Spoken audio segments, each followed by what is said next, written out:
및 관절과 골수를 찔러 쪼개기까지 하며 또 마음의 생각과 뜻을 판단하나니 지으신 것이 하나도 그 앞에 나타나지 않음이 없고 우리의 결산을 받으시기에 눈앞에 만물이 벌거벗은 것 같이 드러나느니라. 아멘. 찬송 한 장. 그리고 461장 찬송 다 같이 찬양대원에 이어서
우리는 한 사람을 쳐다보면 100명의 용사 같은 그런 생각입니다. 안종순 집사님이 어제 엊그제 이사하고 이제 좀 힘들면 교회 나오라고 말씀을 드렸습니다만 저는 그분 안 보니까 안 오시니까 교회가 또 그러고, 우리 김장로께서는 강원도에 출장을 가고, 근무해서 안 나오고 어디 가서 안 나오고 완전히 절반도 안 되는 숫자가 나오신 것 같습니다. 오늘은 교회력에 오늘은 성서 주일입니다. 그래서 성서 주일에 관한 그런 말씀으로 준비하고 섰습니다. 보통 책을 제 책장에도 책이 많이 있습니다만 책을 한번 읽으면 다시 읽지 않습니다. 그래서 그 책에 들어있는 내용이 대충 무슨 내용이 들어있는지 본 사람은 알기 때문에 그렇습니다. 그래서 이제 나이도 있고 그래서 집에서 책이 많이 있었던 책을 정말 신학 공부하고 많이 한 가정 가운데서 교회 길로 들어서 책을 엄청나게 많이 샀었습니다. 책값을 쓰는 돈을 아까워하지 않고 아마 내가 책값에 쓰는 거지 아마 내가 아무리 생각해도 돈 1,000만 원은 들어가지 않았나 하는 생각을 합니다. 그 책들을 후배를 집에서 줬기도 하고 그래서 집에서 후배 목사에게 책을 많이 집에 있는 부분에 대해서 양도를 했습니다. 책꽂이에 책을 두고 다시 읽는 경우도 있지만 거의 대부분의 책들은 책꽂이에 꽂아둘 뿐만 아니라 다시 읽지 않는 경우가 많습니다. 그리고 읽은 책은 가치가 없습니다. 마치 다 마셔버린 그런 빈병처럼 버림을 받습니다. 더 이상 나올 것이 없으면 버려지는 것은 당연합니다. 사랑하시는 여러분, 그런데 성경은 지난 2000년간 버려지지 않고 변함없이 우리에게 생명의 양식을 제공하는 책입니다. 퍼내도 끝이 보이지 않는 깊은 샘물처럼 볼 때마다 늘 새로움을 주는 신비한 책입니다. 왜 그렇습니까? 사랑하시는 여러분, 성경은 어떤 소설책이 아니라 구원의 책, 생명의 책, 영생의 책이기 때문에 그렇습니다. 성경은 우리에게 구원을 주시는 유일한 분이 예수 그리스도라고 소개합니다. 죄악이 가득한 세상에서 우리가 구원받는 유일한 방법, 그리고 세상을 구원할 유일한 방법은 오직 예수 그리스도뿐입니다. 성경은 그 예수님의 생애와 구원의 방법이 기록되어 있고 사람이 예수님을 알고 만나고 구원받을 수 있는 방법이 기록되어 있습니다. 그래서 믿음의 사람들은 성경을 가까이 했습니다.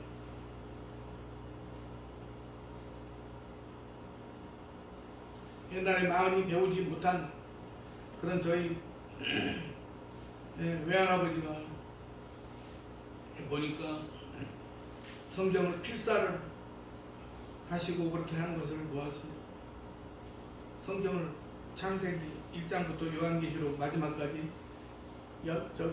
볼펜이나 펜으로 써서 복사해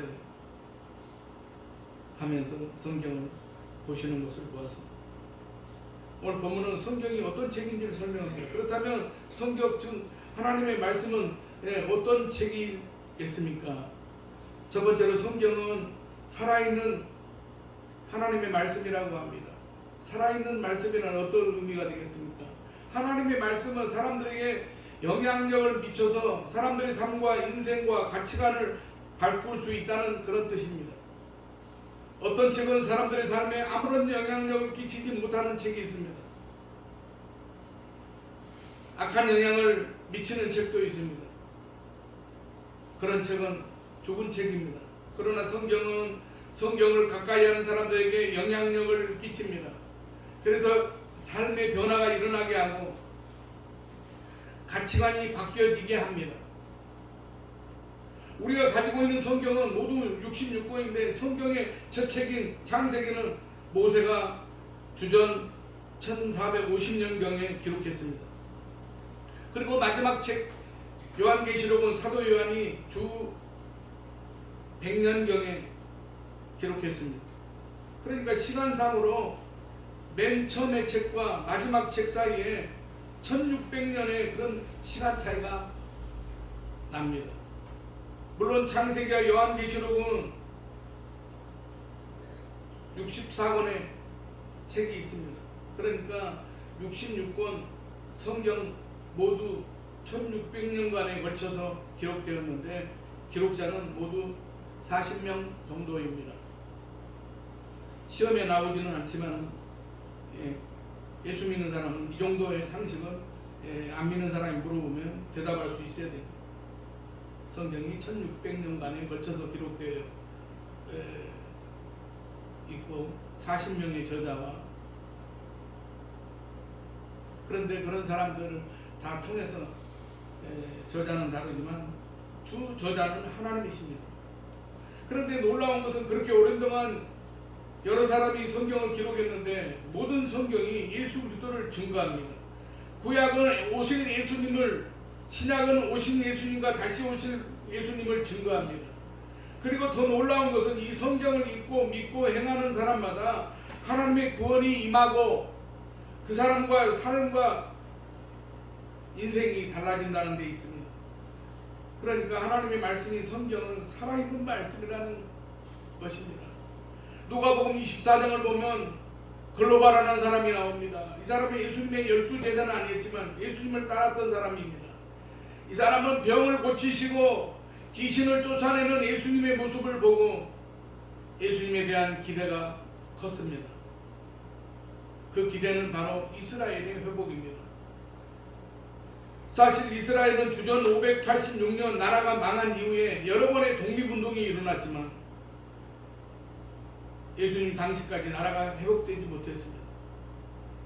그래서 이스라엘 사람들이면 모두 다윗이 모든 주변 국가들을 제압하고 든든한 이스라엘을 세웠던 것을 그리워하며 메시아가 오면 그런 나라를 세울 것을 기대하고 살고 있었습니다. 그래도 제가 예수님이 나타나셨는데 이 예수님은 사람들을 기대하게 만들었습니다. 그런데 그런 기대를 가졌던 예수님이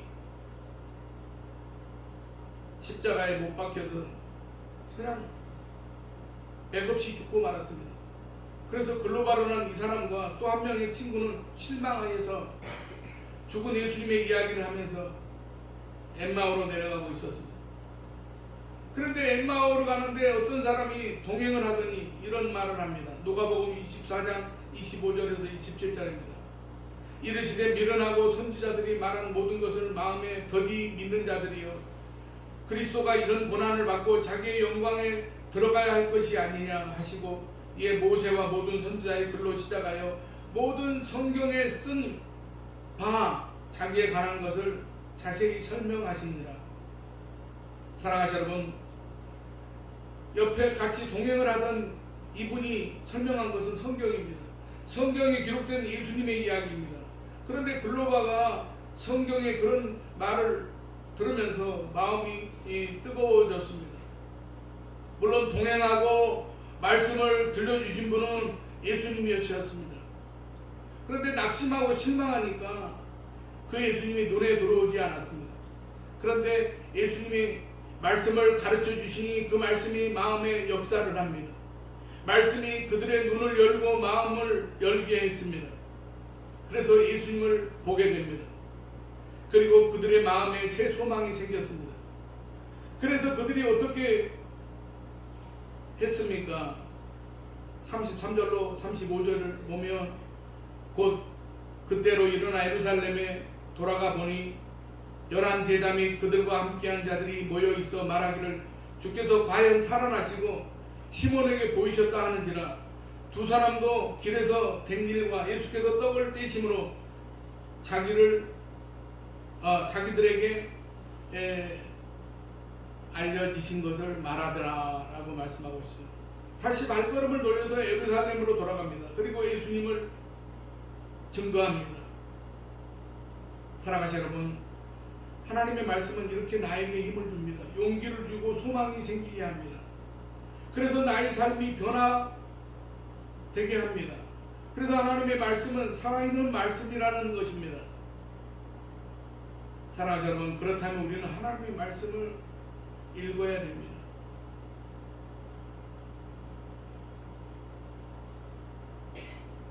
읽을 뿐만 아니라 먹어야 됩니다.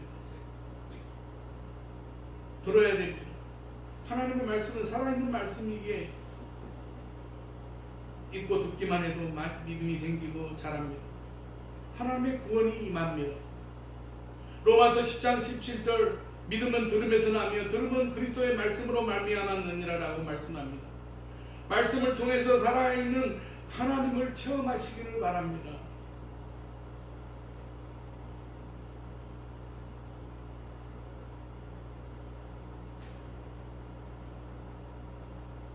저는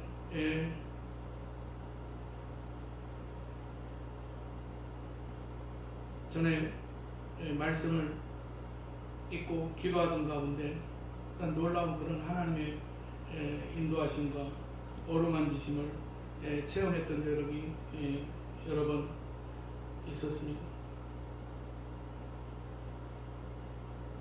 사랑하는 여러분, 우리들의 삶을 통해서 우리가 하나님의 말씀 가운데서 성령이 우리 가운데 충만하게 될 때에 우리가 우리의 그런 육적인 눈이 아니라 영적인 눈을 열어서 우리가 십자가에서 우리를 구원하신 주님, 우리의 삶을 인도하시는 살아계신 하나님을 분명 체험하실 수 있을 줄로 믿습니다. 두 번째로 하나님의 말씀은 우리의 모든 것을 드러나게 합니다. 본문 12절 13절 보면 하나님의 말씀은 살아있고 활력이 있어 자유의 날선 어떤 검보다도 예리하여 혼과 영과 및 관절과 골수를 찔러 쪼개기까지 하며 또 마음의 생각과 뜻을 판단하나니 지으신 것이 하나도 그 앞에 나타나지 않음이 없고 우리의 결산을 받으시기에 눈앞에 만물이 벌거벗은 것 같이 드러나느니라 라고 말씀합니다. 하나님의 말씀은 살아있고 활동력이 있어서 양쪽에 날이선 그 어떤 칼보다도 더 날카롭다는 것입니다. 그래서 혼과 영과 관절과 골수를 쪼개고 사람의 마음속에 품은 생각과 뜻을 알아낸다는 것입니다. 그러므로 하나님 앞에서는 우리가 아무것도 숨길 수가 없다는 것입니다. 우리가 모든 것을 고백해야 할 하나님의 눈앞에 우리의 모든 것이 벌거숭이로 드러나게 된다는 것입니다. 그러면 모든 것이 드러남을 통해서 무슨 일이 일어납니까? 하나님의 말씀이 우리의 모든 사생활을 다 드러나게 하여 우리를 망신 주려 한다는 것입니까? 물론 그것은 아닙니다. 누가복음 5장을 보면 예수님이 고기를 잡으러 갔지만 한 마리도 잡지 못하고 긴 그물로 손질을 하고 있는 베드로를 찾아가셨습니다. 그럼 베드로에게 주님은 깊은 데로 가서 그물을 던져보라고 하셨습니다. 이 명령은 베드로의 입장에서 정말로 받기 어려운 자존심 상한 말씀입니다. 그는 우선 그물을 손질하고 있었기 때문입니다. 밤새도록 고기 한 마리 잡지 못한 상황에 다시 마음에 바다로 나갈 생각을 하며 그물 손질을 하고 있기 때문이 이제 마음이 떠나 있어서 그물을 던지라는 말씀을 정말로 받기가 어려운 것입니다. 그리고 여러 가지 실패로 인해서 많이 지쳐 있습니다. 또 하나는 깊은 데로 가라는 말씀입니다. 갈릴리 바다는 둘레가 53km가 넘으며 깊이가 길이가 둘레가 53km고 길이가 22km라고 합니다. 넓이가 11km나 되는 끝이 안 보이는 대단한 큰 호수입니다. 이렇게 큰 호수의 깊은 곳으로 가려면 적어도 5, 6km 이상 힘들게 노를 저어가야 됩니다.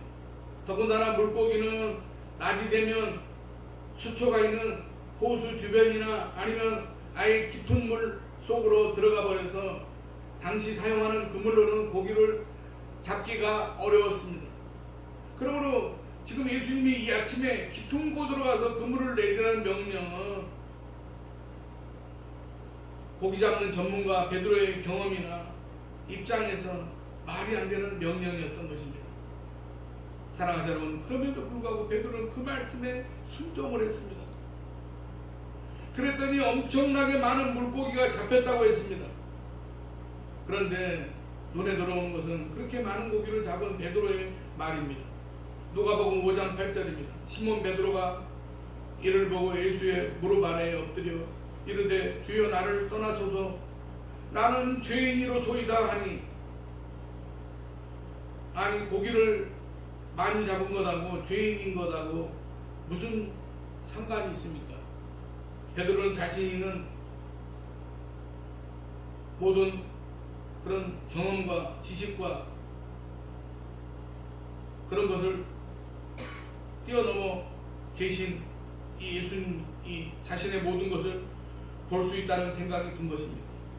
그래서 주여 나는 죄인이로소이다라고 말한 것입니다. 사랑하는 여러분, 말씀 앞에 서면 그 말씀이 모든 것을 생각나게 하고 고백하게 하여 우리의 모든 것이 드러나게 하십니다. 그래서 회심한 많은 사람들이 말씀 앞에 무릎을 꿇었습니다. 말씀 앞에 죄를 고백했습니다. 하나님께서 나에게 말씀을 주시면 그 말씀을 받고 몇 시간 동안 회개했다는 분들이 많습니다. 하나님의 말씀이 내 속에 있는 죄를 드러내고 내 속에 묻어둔 죄를 드러내기 때문입니다.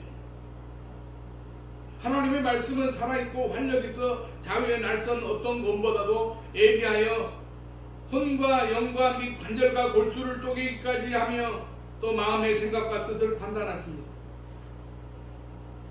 우리의 모든 악한 생각과 모든 악한 행동을 끄집어내십니다. 이렇게 하시는 이유는 자신의 악한 모습, 자신의 더러운 모습을 깨달아서 주님 앞에 바로 서게 하려는 것입니다.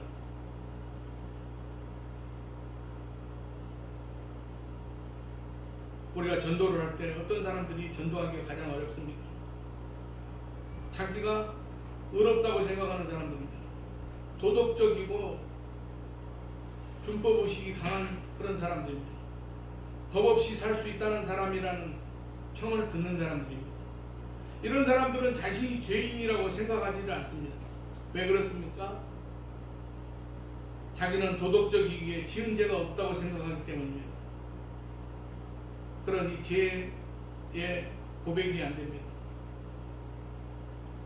사랑하는 여러분, 잘 들으십시오. 마찬가지로 교회 안에서 죄의 고백이 안 되는 사람들이 있습니다.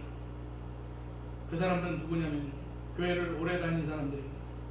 교회를 오래 다니다 보니까 이미 전에 죄의 고백을 다 했다고 생각을 합니다. 교회를 오래 다니다 보니까 뭐 특별한 죄를 지은 것도 없다는 생각이 듭니다. 그래서 어떤 사람들은 죄의 고백이 잘 안 됩니다. 은혜 받기가 어렵습니다. 그러나 반대로 좀 험하게 산 사람들이나 초신자들은 죄의 고백이 쉽습니다.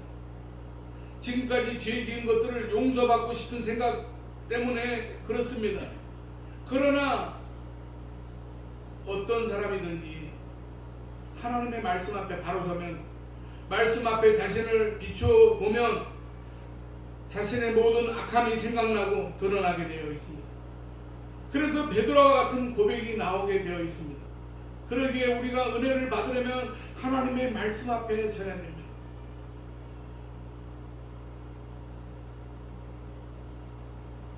하나님의 말씀은 나 자신을 보게 하여 하나님을 붙잡고 주님을 붙잡고 은혜를 구하게 합니다. 사랑하는 여러분, 그러면 저와 여러분은 어떤 사람입니까? 말씀을 읽고 듣고 말씀 앞에 서기를 원하는 사람입니까? 세상 앞에 서는 자가 아니라 말씀 앞에 서서 잘못을 깨닫고 하나님을 따라가는 믿음의 사람들이 되시기를 주의 이름으로 간절히 축원합니다. 세 번째로, 하나님의 말씀은 우리를 심판하게 됩니다. 본문 12절 13절 말씀하는 것처럼 말씀은 우리의 모든 것을 드러나게 합니다. 그래서 믿음으로 돌아서게 합니다. 그런데 어떤 사람들은 돌아서지를 않습니다. 스데반을 죽였던 사람들을 보게 됩니다. 스데반이 너희가 죽인 예수가 메시아고 구원자이시다라고 외치자 어떻게 합니까? 사도행전 7장 57, 58절을 보면 그들이 큰 소리를 지르며 귀를 막고 일제히 그에게 달려들어 성 밖으로 내치고 돌로 쳐 죽였습니다. 이런 사람들은 결국 말씀의 심판을 받게 됩니다. 믿음의 사람들이 이미 그들에게 말씀으로 권면했기 때문입니다. 그런데 그 말씀을 거절했습니다. 그러기에 말씀이 심판의 도구가 되는 것입니다. 로마서 10장 17절을 보게 되면 믿음은 들음에서 나며 들음은 그리스도의 말씀으로 말미암았느니라 라고 말씀합니다. 사랑하시는 여러분, 하나님의 말씀을 들으라는 것입니다. 그런데 18절을 보게 되면 그러나 내가 말하노니 그들이 듣지 아니하였느냐. 그렇지 아니하니 그 소리가 온 땅에 퍼졌고 그 말씀이 땅끝까지 이르렀도다 하였느니라. 이 말씀은 앞과 뒤를 연결해 보면 말씀을 듣지 않음으로 인해 이스라엘은 심판을 받게 된다는 것입니다.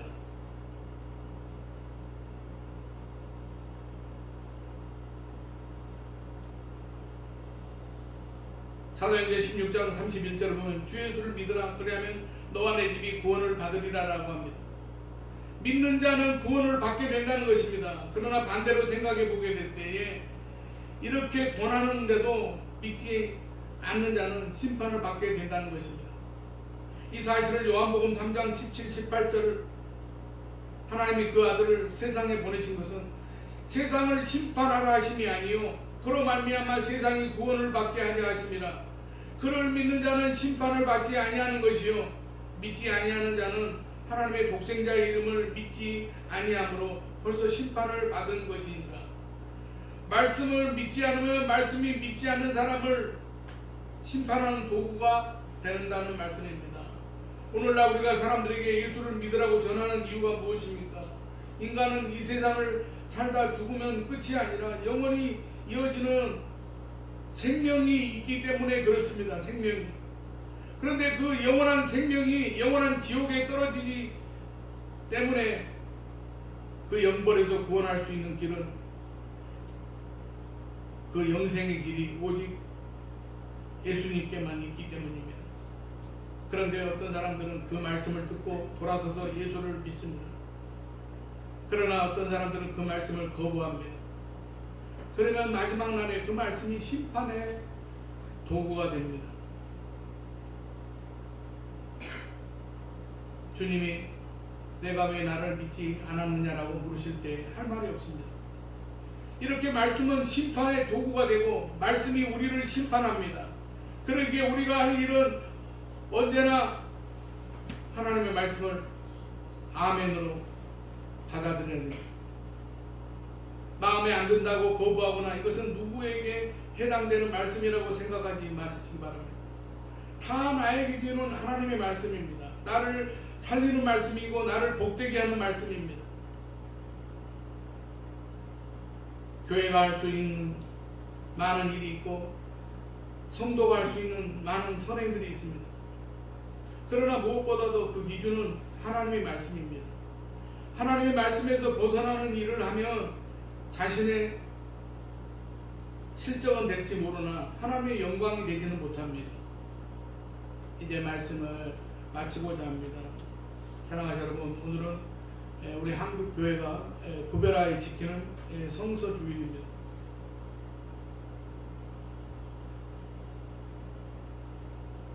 우리가 성경을 보면 어떨 때는 정말 어떻게 이런 말씀이 있을까? 얼마나 은혜가 되고 그런 말씀들이 있습니다. 우리가 삶을 사는 데 있어서 우리가 말씀을 붙잡고 기도하고 예배드리고 하나님을 찬양하는 그런 삶을 살아야 되는 것입니다. 말씀 중심의 삶을 살아야 됩니다. 지금부터라도 우리가 하나님의 말씀 중심으로 살아가실 수 있는 저와 여러분이 되시기 바랍니다. 말씀이 나의 삶을 움직이게 해달라고 우리가 기도하고 말씀을 따라 살아가실 수 있는 우리 아름다운 성산교회 모든 성도들이 되시기를 주님의 이름으로 간절히 축원합니다. 기도하겠습니다. 하나님 아버지, 말씀이 육신이 되어 이 땅에 오신 주님, 우리들의 삶을 통해서 저희들이 세상의 그런 시류와 세상의 때를 따라서 살아가는 저희들의 모습이 아니라 하나님의 말씀이 우리들의 삶 가운데, 우리들의 인격 가운데, 우리들의 중심에, 우리들의 심령 골수를 쪼개며 혼과 영을 이제 관장하는 그러한 하나님의 말씀으로 우리들의 삶 가운데 나타나게 하여 주시옵소서. 그래서 우리가 늘 우리들의 삶 가운데 살아있는 그런 하나님의 말씀이 우리들의 삶에 영향력을 미칠 수 있는 저희들의 모습이 되게 하여 주시옵소서. 예수님의 이름으로 기도드리옵나이다. 아멘. 찬송가 324장 찬송가.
김병수 전사님, 음향기경도 감사한금 드렸습니다. 기도하겠습니다. 한없는 하늘의 은총으로 저희들의 삶을 윤택하게 인도하시는 하나님 아버지, 언제나 변함없는 하나님의 은혜를 힘입고 살아갈 수 있도록 도와주시는 은혜를 감사드립니다. 돌이켜보면 저희의 삶이 어느 순간도 한순간도 하나님의 도우심이 없이 살아오지 않았음을 감사드립니다. 도우시는 하나님은 막으시는 하나님, 붙드시는 하나님, 인도하시는 하나님, 견고하게 하시는 하나님, 형통하게 하시고 승리하게 하시는 하나님의 은혜를 힘입어 살아왔음을 고백합니다. 저희의 삶에 부어주신 은혜와 복을 헤아려 보며 주를 사랑하는 믿음으로 정성껏 준비한 예물을 봉헌하오니 영광 받아 주시옵소서. 하나님 아버지, 또 교회 또 음향 장비를 마련하기 위한 특별 헌금에 참여한 김정수 전사님, 하나님께서 모든 기도하는 그러한 제목에 하나님께서 아실 줄로 믿사오니, 하나님 아버지, 여러가지 참 어려운 때를 우리가 살아가고 있습니다. 여러가지 어려운 환난과 시험을 면케하시고, 하나님 아버지, 하나님께서 생업 위에도 하나님 축복해 주시어서 모든 삶을 통하여 하나님의 영광을 드러내는 그런 삶을 살아갈 수 있도록 도와주시며, 하나님 아버지, 건강도 하나님께서 지켜주시어서 하나님께서 이제 모든 인생에 이루고자 하는 그런 모든 아름다운 열매를 잘 맺을 수 있는 귀하고 복된 지체가 되게 하여 주시옵소서. 하나님 아버지, 또한 자녀들에게도 하나님께서 축복해 주시어서 하나님 아버지, 저들이 믿음의 삶을 살게 하고 하나님께서 시온의 대로를 열어주심으로 말미암아 하나님 아버지 축복의 자손들이 될 수 있도록 주님 도와주시옵소서. 여러가지로 또한 이제 주일언론과 여러 제목으로 드린 그런 물질들을 하나님께서 아실 줄 믿사오니, 하나님 아버지, 우리들의 삶을 통해서 날마다 하나님을 기쁘시게 하는 그런 믿음의 삶을 살며 저희들의 삶 가운데 하나님의 말씀에 순종하고 하나님 아버지 교회의 거룩한 질서를 우리가 잘 지키며 하나님 아버지 날마다의 삶을 통해서 하나님 앞에 이제 저희들이 영광 돌리는 그러한 삶을 살아가는 저희들의 모습이 되게 하여 주시옵소서. 하나님 아버지, 오늘 함께 나와서 예배드려야 될 텐데 여러 가지 형편으로 나오지 못한 지체들 어디에 있든지 이 자리를 기억하게 하시고, 하나님 아버지, 저들에게도 하나님께서 이제 회복의 은혜를 주시고 다음 주일부터는 함께 나와서 예배드릴 수 있게 하시며, 저들의 삶 가운데 하나님의 말씀이 살아 역사하는 그런 저들의 삶이 되게 하여 주시옵소서. 하나님 아버지, 오늘 또 예배를 위해 여러 가지로 시간과 정성을 바친 모든 그 지체들에게 하나님께서 하늘의 복과 땅의 기름진 복을 내려 주시옵소서. 모든 것 감사드리오며 예수님의 이름으로 축복하며 기도드리옵나이다. 아멘.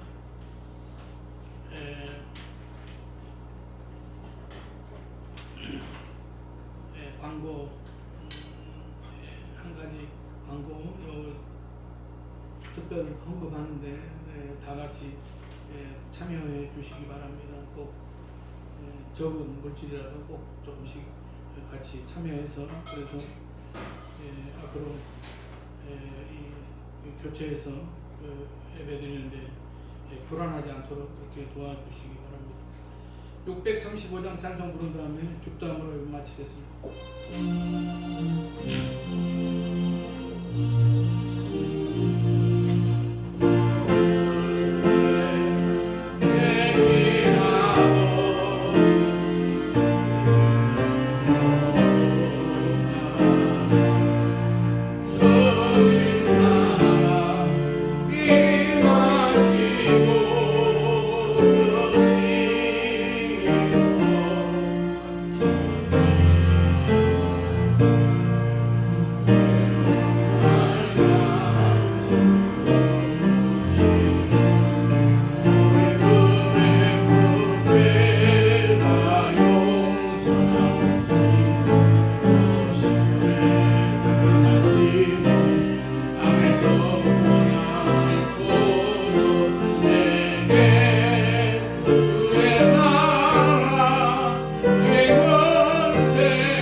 아버지의 망극하신 사랑하심과 성령님의 감화 감동 내주 교통 충만 역사하심이 오늘 예배를 드리고 돌아가는 사랑하는 성도들의 가정과 직장과 삶의 현장마다 이제부터 영원까지 함께 하시기를 간절히 축원하옵나이다. 아멘.